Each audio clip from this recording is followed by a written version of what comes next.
कासिम साहब, आपसे ही शुरुआत कर लेते हैं।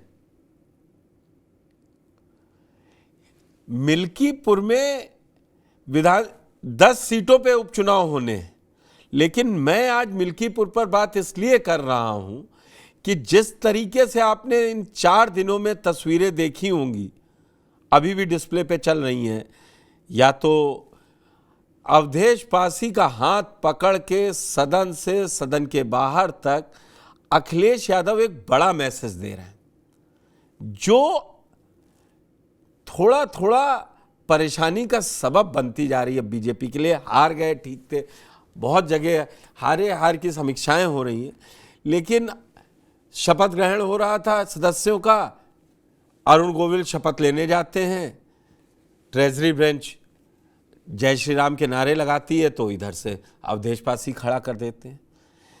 तो बीजेपी का जो अब इनर प्लानिंग है कि जो अगले 6 महीनों में चुनाव होना है, उसमें सबसे पहले मिल्कीपुर पर कब्जा किया जाए, 2017 वाली बात दोहरा ली जाए, जाति आंकड़े समीकरण कुछ हो। आपका पहला टेक क्या है इस पे? पुष्कर भाई, बहुत शुक्रिया। मिल्कीपुर विधानसभा हमारी बॉर्डर की विधानसभा है। जहां हमारी विधानसभा खत्म होती है रुदौली, वहां से मिल्कीपुर शुरू होती है। हमारे घर से 6 किलोमीटर के बाद मिल्कीपुर की शुरुआत हो जाती है, और इधर देवगांव और सैदपुर जो हमारा बॉर्डर है, उससे मिल्कीपुर शुरू हो जाता है। आपने बिल्कुल सही बताया कि मिल्कीपुर में यादव मतदाता सबसे ज्यादा है, और वहां पर भारतीय जनता पार्टी जो नहीं जीत पाई है पहले भी, उसका उसकी वजह मिसेन यादव है। मिसेन यादव एक कद्दावर नेता थे, और मिसेन यादव लगातार वहां से जीतते रहे, और लोकसभा गए तो उसके बाद उन्होंने उपचुनाव, वहां 2 बार ऐसा हुआ कि मिसेन के इस्तीफे से रिक्त हुई सीट। एक बार उन्होंने वहां अपने एक ब्लॉक प्रमुख हुआ करते कमलासन पांडे, उनको लड़ाया। वो लगभग 400 वोट से चुनाव हार गए, और दोबारा जो है रामचंद्र को लड़ाया। रामचंद्र यादव अब वर्तमान में रुधौली से विधायक हैं, और मिल्कीपुर से वो समाजवादी पार्टी और मिसेन यादव के शागिर्द हुआ करते थे, उनके करीबी थे। और एक तरह से गुरु की पूरी जो ये कहिए कि सारे मिश्रण जी के गुण रामचंद्र यादव में पाए जाते हैं। अब सवाल ये है कि अवधेश प्रसाद और वहाँ बाबा गोरखनाथ के बीच में अगर इलेक्शन होता है, तो नतीजा क्या होगा? देखिए, विधानसभा 22 के चुनाव में भी बहुत लंबी लीड नहीं थी। 7,500 की थी, 7,734 की। हालांकि आनंद सेन यादव रुदौली से लड़ रहे थे, और अवधेश प्रसाद मिल्कीपुर से लड़ रहे थे। लेकिन इस लोकसभा चुनाव में आनंद सिंह या उनके परिवार अरविंद सिंह को टिकट मांग रहे थे, उनको नहीं मिला। अरविंद सिंह कम्युनिस्ट पार्टी से लड़ गए। यही लोकसभा का चुनाव हमने आपने देखा। और आनंद सिंह यादव या उनका परिवार, हडंगटिनगंज ब्लॉक उनका एक बहुत ही जनाधार वाला ब्लॉक है, और वो वहां पर उनकी इतनी स्थिति मजबूत रहती है कि मिसेन यादव एक बार सिलाई मशीन चुनाव निशान से लड़े थे, मुलायम सिंह ने टिकट नहीं दिया था, तो उनको लोकसभा में 67-68 हजार मिल गया था। तो मिसेन यादव का परिवार, मिजान आनंद सेन यादव, अरविंद सेन यादव, इन दोनों से लोगों का एक होना। और बताया जाता है कि उनका एक पूर्व ब्लॉक प्रमुख है कोरी बिरादरी के, वो उम्मीदवार हो सकते हैं। अब ऐसे में मिसेन यादव, आप आनंद सेन सॉरी अवधेश प्रसाद को लेके, फैजाबाद से लेके और लोकसभा तक जिस तरह से उनको प्रोजेक्ट किया जा रहा है, अगर आप उसके नतीजों पर गौर करेंगे, हम अपने जिले के हिसाब से अगर देखें, तो रुदौली विधानसभा हो, मिल्कीपुर विधानसभा हो, दरियाबाद विधानसभा हो, जी। और ये इन विधानसभाओं के आप नतीजे देखें, तो उनको पासी वोट नहीं मिला है। बहुजन समाज पार्टी वहां 1,24,000, 1,28,000, 1,26,000 इस तरह की वोट पाती रही थी। और जब अवधेश जी, यही आर के चौधरी जो मोहनलालगंज से सांसद हुए हैं, सामान सीट पे जब फैजाबाद से लड़े थे लोकसभा का चुनाव, तो उनको 89,000 वोट मिला था। इस बार बीएसपी जो है वो 40,000 पे आ गई। तो बसपा के वोटों का समाजवादी पार्टी को जाना, अवधेश प्रसाद की जीत का रास्ता उसने बनाया। लगभग 80-85 हजार वोट बहुजन समाज पार्टी का समाजवादी पार्टी को चला गया।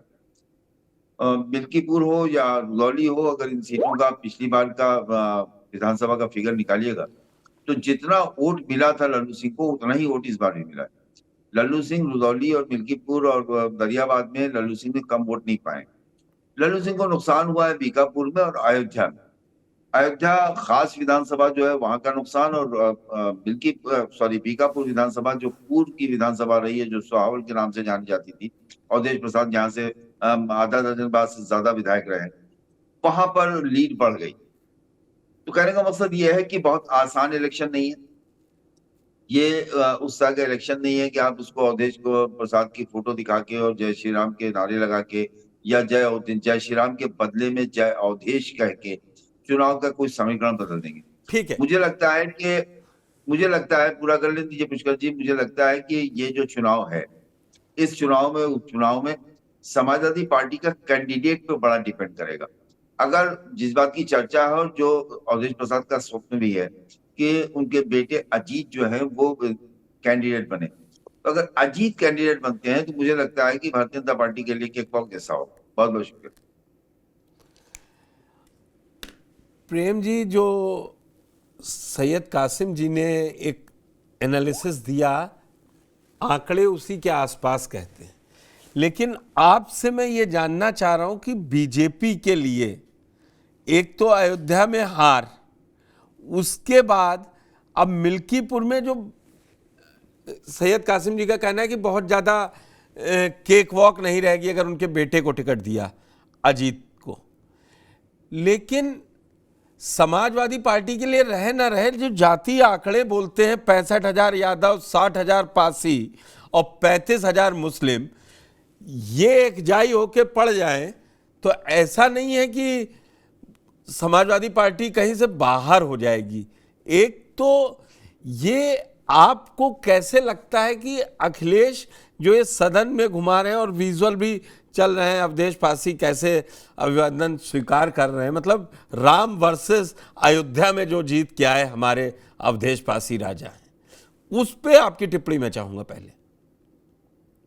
जी शुक्रिया पुष्कर जी, बड़े विस्तार से और बहुत विश्वसनीय तरीके से सैयद कासिम जी ने अपनी बात रखी है।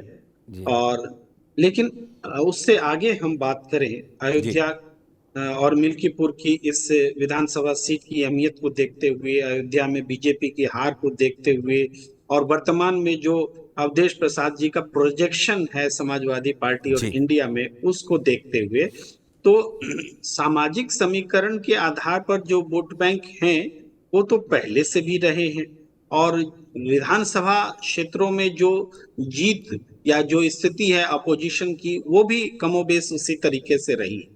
बदलाव क्या है, क्यों हारी अयोध्या की सीट भारतीय जनता पार्टी?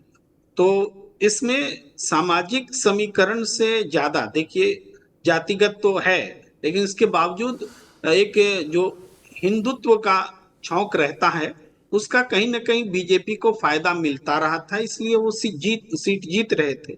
और इस बार उसमें डेंट लगा तो क्यों लगा? उस समय जबकि डेंट नहीं लगना चाहिए था, 22 जनवरी प्राण प्रतिष्ठा समारोह के बाद डेंट नहीं लगना चाहिए था, प्रचंड जीत मिलनी चाहिए थी, तो उस लेकिन डेंट लगा।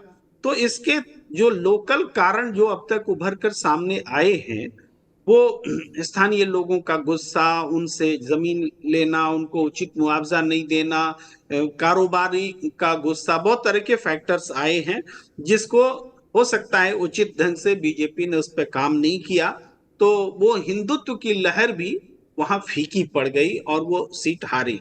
लेकिन अब जब विधानसभा में मिल्कीपुर में हम पहुंचते हैं जो उपचुनाव होगा, तो उस उपचुनाव में ये नहीं है कि मिल्कीपुर से अयोध्या का बदला हो जाएगा। अगर कोई ऐसा सोचते हैं तो ये नहीं संभव। अयोध्या का जो मैसेज है वो बहुत बड़ा मैसेज है और मिल्कीपुर विधानसभा सीट समाजवादी पार्टी के लिए भी जीत के ख्याल से महत्वपूर्ण है और बीजेपी अगर उससे छीन लेती है तो भी उसके लिए महत्वपूर्ण है। यानी जीत ज्यादा महत्वपूर्ण है हार से। हारने वाले के लिए हम सोचते हैं कि वो तो संतोष कर लेगा अलग अलग कारणों से, लेकिन जो जीतेगा वो इसका डंका बजाएगा कि देखो अगर बीजेपी जीतती है तो किसी कारण से हम अयोध्या हार गए थे लेकिन अभी भी हमारी पकड़ बरकरार है, ये बीजेपी का मैसेज होगा। और समाजवादी पार्टी अगर जीतती है तो ये होगा कि देखो हमने वो हिंदुत्व लहर को सिर्फ एक झटके में एक उदाहरण के तौर पर नहीं तोड़ा, ये आज भी वो टूटा हुआ है और हमारी बढ़त है या मजबूती। ये साइकोलॉजिकल, यानी इसमें मैं जीत को महत्व दे रहा हूं दोनों ही पार्टियों के लिए। तो उस हिसाब से देखें तो मिल्कीपुर को जीतना दोनों के लिए बेहद जरूरी है। और मुश्किल बीजेपी के लिए इसलिए है कि इतिहास भी कहता है कि समाजवादी पार्टी का वहां पर वर्चस्व रहा है। बाई इलेक्शंस तो 2 बार हुए, दोनों बार यही जीते, समाजवादी पार्टी ही जीती। तो उसको देखते हुए मुश्किल है, लेकिन सही का अगर उम्मीदवार के चयन में अगर गलती हो जाए, सैयद कासिम जी जो कह रहे थे, तो हो सकता है कि केक वॉक हो जाए बीजेपी के लिए। तो उम्मीदवार का चयन समाजवादी पार्टी के लिए निश्चित है, तभी बाकी समीकरण को आप साध पाएंगे और एक मैसेज जो राष्ट्रीय स्तर पर देना चाहते हैं वो मैसेज निकाल पाएंगे।